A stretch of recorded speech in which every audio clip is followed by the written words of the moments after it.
ہوگا کوئی اور وہ منتخب ہو کر آئے ہیں، لیکن جو کچھ بھی ہو رہا ہے، جہاں کہیں بھی فیصلے ہو رہے ہیں، قوم ان فیصلوں کو جانتی نہیں، ان کی وجوہات کو نہیں جانتی، اور ہمیں جو نظر آ رہا ہے کہ آئندہ یہ خطہ بدامنی کا ہی شکار رہے گا۔ یہاں جو دہشت گردی پہلے موجود تھی، کیا اس جنگ کی وجہ سے وہ دہشت گردی ختم ہو جائے گی؟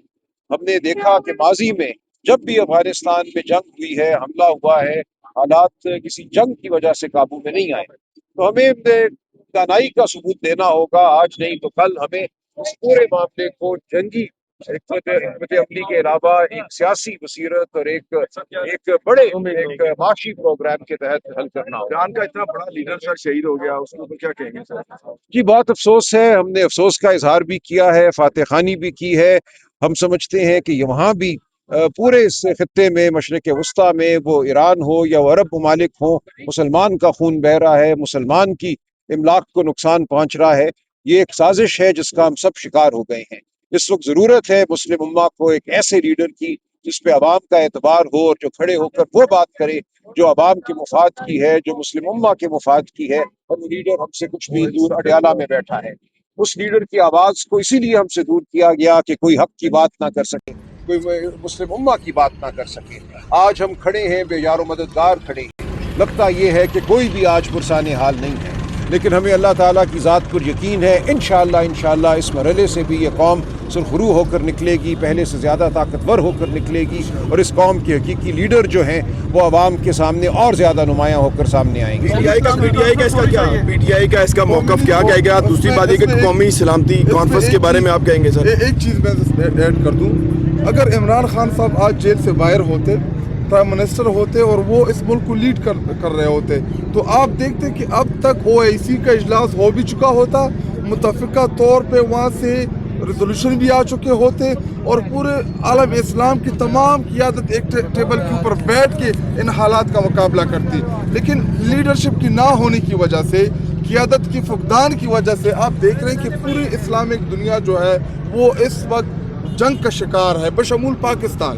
ہم افغانستان کے ساتھ لڑ رہے ہیں، ایران کے ساتھ امریکہ اسرائیل لڑ رہے ہیں، اور ایران جو ہے عرب ممالک کے ساتھ لڑ رہا ہے۔ تو اس وقت ایک ایسے لیڈر کی ضرورت ہے جو اس پوری دنیا کو اکٹھا کر سکے، جس کی رسپیکٹ ہو، جس کی لوگ سنتے ہوں، جس کی ایک پرسنالٹی ہو، جو سب کو بٹھا کے آپ کو ان تنازعات سے باہر نکال سکے۔ اس کا نام عمران خان ہے، اور بدقسمتی سے اس لیڈر کو ہم نے جیل میں بند کیا ہوا ہے، قید ناحق پہ رکھا ہوا ہے، اس کی ملاقاتیں بند کی ہوئی ہیں، اس کی صحت کا حال احوال نہ ہمیں، نہ پارٹی کو، نہ فیملی کو، نہ وکلاء کو وہ بتایا جا رہا ہے۔ اور باقی جن آپ کانفرنس کی بات کرتے ہیں کہ جی نیشنل سیکورٹی کی کانفرنس بلانی چاہیے، نہیں بلانی چاہیے، تو یہ سوال تو آپ حکومت سے جا کے کریں، آپ ہم سے کیا لینے آئے ہیں؟ کیونکہ وہ گنگے ہیں، آپ کو ملتے نہیں ہیں، میڈیا سے انٹریکٹ نہیں کرتے، میڈیا سے بات نہیں کرتے، اور آپ کسی بھی پاکستانی کو کسی بھی دنیا میں پاکستان کے موقف کا اندازہ نہیں کہ پاکستان کدھر سٹینڈ کر رہا ہے۔ سلمان اکبر صاحب یہ بتائیے گا، جب پچھلی دفعہ جنگ ہوئی تھی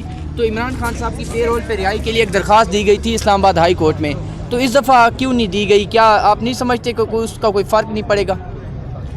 دیکھیں، پیرول پہ رہائی کی بات ہو سکتی ہے، لیکن آپ جانتے ہیں اس کا کوئی جو اس وقت نظام ہے اس پہ اثر نہیں ہونا۔ اس وقت جو خان صاحب کی صحت کے حوالے سے تشویش ہے، ان کی آنکھ کے حوالے سے تشویش ہے، آج صبح بھی ہم عدالت میں تھے، وہاں معاملے کو ایک ہفتہ آگے ڈال دیا گیا۔ تو اس وقت یہ نظام جو ہے گونگا ہے، بہرا ہے، بے حس ہے۔ ہم اس نظام کے سامنے کھڑے ہیں، جو بات آپ کے سامنے بالکل واضح ہے، شاید خٹک صاحب نے کی، میں کرتا ہوں کہ ہم نے اس نظام کا مقابلہ کرنا ہے۔ اس نظام کا مقابلہ ہم نے کرنا ہے تاکہ عوام کا، مسلم امہ کا حقیقی لیڈر عمران خان ہمارے ساتھ ہو، وہ اس قوم کو لیڈ کر سکے۔ جب تک یہ نہیں ہوگا، ہم سب ایسا ہی محسوس کریں گے جیسے ہم بے یار و مددگار ہیں۔ ہم نہیں ہیں بے یار و مددگار۔ عوام کی طاقت بہت بڑی طاقت ہے، عوام انشاءاللہ یہ مقدمہ لڑے گی اور یہ مقدمہ جیتے گی۔ سر یہ بتائیے گا، پی ٹی آئی سر جو افغانستان کی اور جو پاکستان کی جنگ چل رہی ہے، اس میں پی ٹی آئی کا کیا موقف ہے اور کیا کہے گی پی ٹی آئی اس کے اوپر کیا کہے گی سر؟ دیکھیں، جب آپ کا ملک جنگ کا اعلان کر دے اور آپ کے جوان، آپ کے سپاہی سرحدوں پر جان کے نذرانے پیش کر رہے ہوں تو آپ اپنے سپاہیوں کے ساتھ کھڑے ہوتے ہیں، آپ شہداء کے ساتھ کھڑے ہوتے ہیں، آپ غازیوں کے ساتھ کھڑے ہوتے ہیں۔ ہمارا بھی یہی سٹینڈ پوائنٹ ہے، ہم اپنے شہیدوں اور اپنے غازیوں کے ساتھ ہیں، ان کو خراج عقیدت پیش کرتے ہیں۔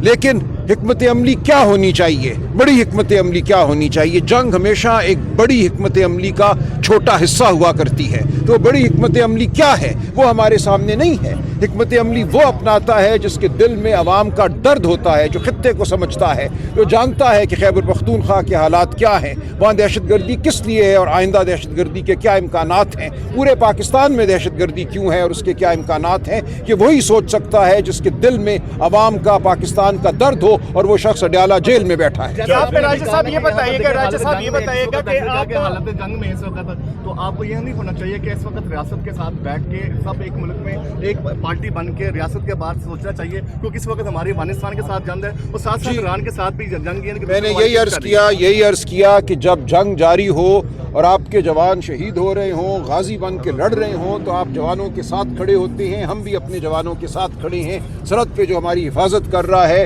ہم اس کے ساتھ ہیں۔ لیکن حکمت عملی کیا ہونی چاہیے؟ اس کے لیے ایک بڑا ڈائیلاگ ہونا چاہیے، حقیقی لیڈران جو ہیں قوم کے ان کو اس ڈائیلاگ میں شامل ہونا چاہیے۔ یہ نہیں ہو رہا اس وقت اس ملک میں۔ راجہ صاحب میرا کویشچن ہے کہ یہاں پر جو دہشت گردی ہو رہی ہے اس حوالے سے پی ٹی آئی کا جو موقف ہے اس میں بڑا سافٹنس ہے، دوسرا کوئی سافٹنس نہیں ہے، ہم ہر طرح کی دہشت گردی کے خلاف ہے، یہ آپ نے غلط کہا، کوئی سافٹنس نہیں ہے، بالکل پی ٹی آئی ہر قسم کی دہشت گردی کے خلاف کھڑی ہے۔ کے حوالے سے صوبائی حکومت نے جو ریلیکسیشن شو کی ہے اس پہ آپ کیا کہتے ہیں؟ انہوں نے گرفتار کرنے کا حکم دے دیا ہے۔ دیکھیں، انسانیت کی تذلیل جو ہے کسی صورت بھی جائز پالیسی نہیں ہو سکتی۔ جو لوگ 40 سال سے 50 سال سے یہاں رہ رہے ہیں، 3 پشتیں یہاں پیدا ہوئی ہیں، وہ اردو زبان بولتے ہیں، ہماری معیشت کا حصہ ہیں، پشتو زبان تو ہے ان کی زبان، آپ ان کو دھکے دے کر نہیں نکال سکتے۔ کسی بھی ملک سے اگر آپ نے کسی کو بے دخل کرنا ہے تو اس کا ایک طریقہ ہوتا ہے، انسانیت کے کچھ تقاضے ہوتے ہیں، آپ نے انسانیت کے تقاضوں کو پورا کرنا ہے۔ راجہ صاحب یہ فرما دیں کہ آپ ڈائیلاگ کی بات کرتے ہیں تو آپ کی جو پالیسی ہے وہ مزید ڈیڈ لاک پیدا کرنے والی نہیں؟ ہم کسی دہشت گرد سے ڈائیلاگ کی بات نہیں کرتے، یہ غلط بات ہے۔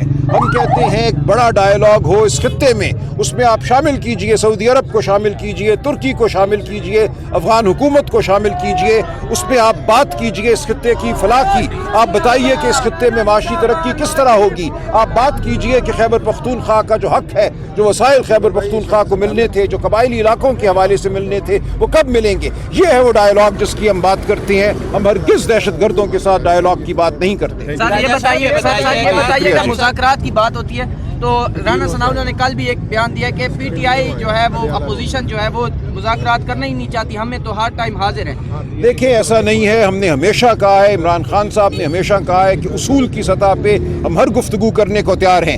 اگر آپ یہ کہیں گے کہ 8 فروری 2024 کے جھوٹے الیکشن پر مٹی ڈالو، آگے بڑھ جاؤ، تو یہ نہیں ہوگا۔ لیکن اگر آپ اصول کی بات کرنا چاہتے ہیں، عدلیہ کی آزادی کی، جمہوریت کی بحالی کی، آئین کی بحالی کی، تو ہم کریں گے۔ اچکزئی صاحب، علامہ ناصر کو مکمل خان صاحب نے اختیار دیا ہے، ان کے ساتھ اصول کی بات کیجئے، وہ آگے سے اصول کی بات ضرور کریں گے۔ راجہ صاحب یہ بتائیں کہ پی ٹی آئی میں جو فیصلے ہیں وہ مشاورت سے ہو رہے ہیں؟ بالکل مشاورت سے ہو رہے ہیں۔ کسی کے پاس ویٹو کا حق ہے؟ کسی کے پاس ویٹو کا حق نہیں ہے۔ حکومت جو ہے وہ پارلیمانی پارٹیز کا اجلاس بلانے جا رہی ہے، جو خطے کی صورتحال ہے اس میں پی ٹی آئی جا رہی ہے یا نہیں جا رہی ہے؟ دیکھیے، تمام فیصلے مشاورت سے ہوتے ہیں۔ خان صاحب نے اچکزئی صاحب علامہ ناصر کو لیڈر آف دی اپوزیشن بنایا ہے قومی اسمبلی میں، سینٹ میں، اسی طرح شاہد خٹک صاحب یہاں کھڑے ہیں، یہ لیڈر ہیں پارلیمانی پارٹی کے قومی اسمبلی میں۔ تمام فیصلے مشاورت سے ہوں گے۔ پارٹی کے اندر جو ہمارے عہدیداران ہیں، ہم سب مل کر بیٹھتے ہیں، پارلیمان کے جو عہدیداران ہیں ان کے ساتھ مل کر بیٹھتے ہیں۔ ہماری پارلیمانی پارٹی کا ایک گروپ ہے، ہماری پولیٹیکل کمیٹی ہے، ہر سطح پہ مشاورت ہوتی ہے، کوئی فرد واحد فیصلے نہیں کرتا۔ اور اگر کوئی اجلاس بلایا جاتا ہے، اس میں شرکت کا فیصلہ ہماری پارلیمانی پارٹی کرے گی، ہم بھی مشاورت اپنی دیں گے۔ اچکزئی صاحب، علامہ ناصر بہت بردبار میچور لوگ ہیں، وہ دانش رکھنے والے لوگ ہیں، وہ صحیح فیصلہ کریں گے۔